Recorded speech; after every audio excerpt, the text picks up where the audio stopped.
Welcome to the Stories of Christmas podcast. My name is MyLinda Butterworth, and I will be your teller of tales during this festive season. Today, we find two boys playing when a fairy appears and gives them a gift for the new year and explains the importance of it in The Fairy's New Year Gift by Emilie Poulsson. Two little boys were at play one day when a fairy suddenly appeared before them and said, "I have been sent to give you New Year's presents." She handed to each child a package and in an instant was gone. Carl and Phillip opened the packages and found in them two beautiful books with pages as pure and white as the snow when it first falls. Many months passed and the fairy came again to the boys. "I have brought you each another book," said she, "and I will take the first ones back to Father Time, who sent them to you." May I not keep mine a little longer?" asked Phillip. "I have hardly thought about it lately. I'd like to paint something on the last leaf that lies open." "No," said the fairy. "I must take it just as it is." "I wish that I could look through mine just once," said Carl. "I have only seen one page at a time, for when the leaf turns over it sticks fast. I can never open the book at more than one place each day." "You shall look at your book," said the fairy, "and Phillip at his." And she lit for them two little silver lamps, and by the light of which they saw the pages as she turned them.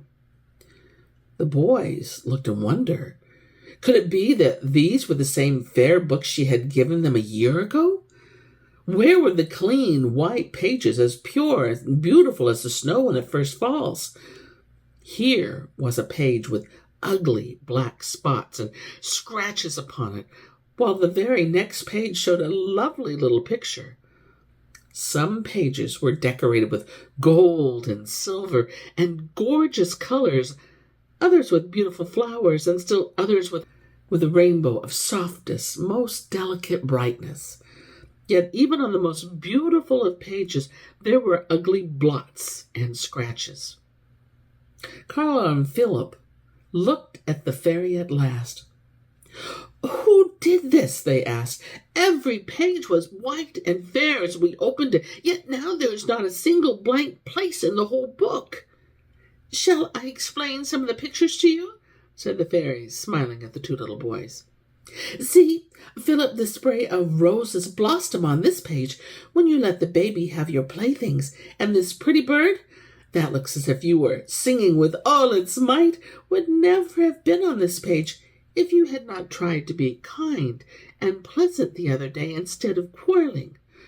"But what makes this blot?" asked Phillip. "That," said the fairy sadly, "that came when you told an untruth one day, and this one when you did not mind your mamma. All these blots and scratches that look so ugly, both in your book and in Carl's, were made when you were naughty. Each pretty thing in your book came on its page when you were good." "Oh, if I could only have the book again," said Carl and Phillip. "That cannot be," said the fairy. "See, they are dated for this year, and they must now go back into Father Time's bookcase. But I have brought you each a new one. Perhaps you can make these more beautiful than the others." So saying, she vanished, and the boys were left alone, but each held in his hand a new book open at the first page. And on the back of this book was written in letters of gold, "For the New Year." And here is where I end my tale for today. But I'll be back with more stories, many more stories. Thanks for joining me today as we explore stories from around the world. If you enjoyed this story, please let us know and subscribe. For more stories like this one, check out the book Crazy About Christmas. Until then, enjoy everything this season has to offer. Happy New Year. See you soon.